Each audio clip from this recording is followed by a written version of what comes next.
Hello friends, welcome back to our channel. If your VAVA baby monitor is having connection issues, it can be really concerning, especially when you rely on it to stay connected to your baby at all times.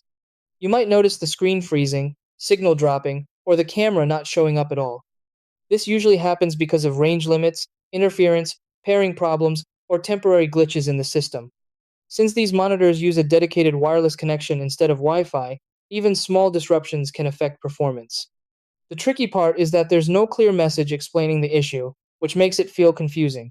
The good thing is that most connection problems can be fixed quickly with a few simple checks.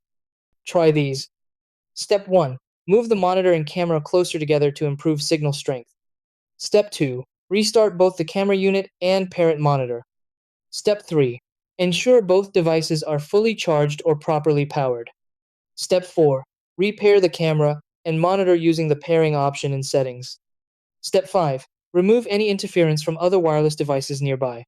Step 6. Reset the system if the connection still doesn't stabilize.